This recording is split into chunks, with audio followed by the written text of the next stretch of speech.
So as far as employers addressing drugs and alcohol in the workplace today, so what we've seen, what our experiences is, quite frankly, it's pretty minimal. Most companies work really hard to get a drug-free workplace certificate. That's to reduce general liability workers' comp insurance. But as far as actual training around drugs and alcohol, it's very minimal. I think COVID in particular is changing a lot. We hear a good bit today about sort of employee mental health, holistic health. And the way we think about it at Youturn and where we think things will be 10 years from now is employers are beginning to recognize that stress, anxiety, and depression, the acronym SAD, this is leading to a lot of behaviors that employees are engaging in that are risky. Okay, this can be anything from filling up an online shopping cart with Lululemon clothes that they can't afford. It's eating chocolate, 6 chocolate donuts. It's drinking a bottle of wine at night. It's smoking a lot of weed. It's placing a bet.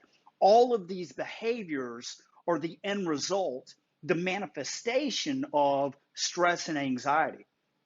We now see that people are beginning to focus on stress and anxiety inside of the workplace. We believe that folks are beginning to connect the dots to realize that all that stress and anxiety is a precursor of addiction for a subset of employees. So the more we help employees understand how to deal with stress and anxiety, the less we're going to see mood-altering behaviors, risky behaviors that can ultimately turn into addiction.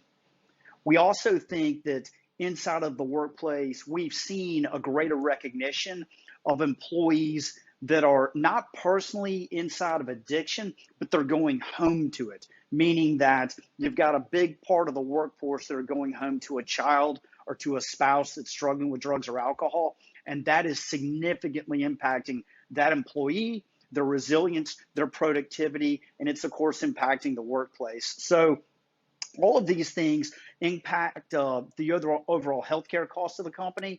So we do think companies are beginning to recognize cost containment inside of the health plan and then tie that all the way back to employee stress, anxiety, and depression.